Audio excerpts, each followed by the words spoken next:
দূরে কোথাও ঘুরতে যাই অথবা কোথাও ঝালমুড়ি বা ফুচকা বা কিছু খাইতে যাই, তখন দেখা যায় ভিডিও করে রাখি। ওই ভিডিওগুলো আবার দেখা যায় ফেসবুকে ছাড়ি। নতুন ভিডিওতে স্বাগতম।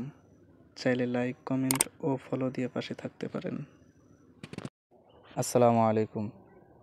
বাজারে গিয়েছিলাম একটা জিনিস কিনতে। বাজার থেকে ফেরার পথে ভাবলাম একটা ভিডিও করে নিই। কারণ যেহেতু আমি একটু সময় কম পাই, বাইরে বের হওয়া হয় না।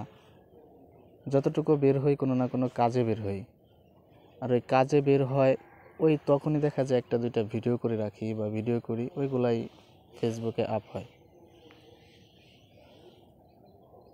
এক্সট্রাভাবে কোনো সময় ঘুরতে যাই এরকম খুব কম হয়। যখন মাদ্রাসা ছুটি থাকে তখন বের হই, তখন ঘুরতে যাই, তখন ভিডিওগুলো করি। আবার এই যে রাস্তাটা যাচ্ছি, এই একই রাস্তাতে দেখা যায় বারবার আমার ভিডিওগুলো দেখা যায়। হয়তো রাস্তার শুরুর দিকে, মাঝখানে, শেষের দিকে এরকম ভিডিও হয়।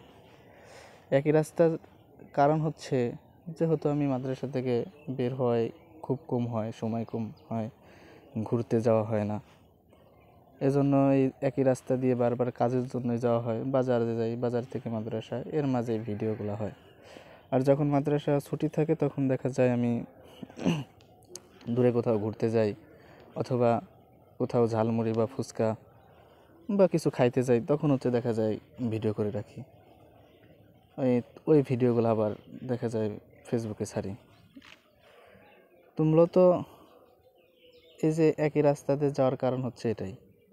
যদি প্রশ্ন থাকে আর কি মনে, যে একই রাস্তা দিয়ে কেন বারবার ভিডিও করি, হ্যাঁ একই রাস্তা দিয়ে করি, তবে গাড়ির পরিবর্তন মাঝে মধ্যে ঘটে। কারণ আমাদের মাদ্রাসা 3টা গাড়ি আছে, আমার একটা, আর আমাদের বড় হুজুর যিনি আছেন তার, আর আরেকজন আছেন নাজরা বিভাগের যিনি দায়িত্বে আছেন তার।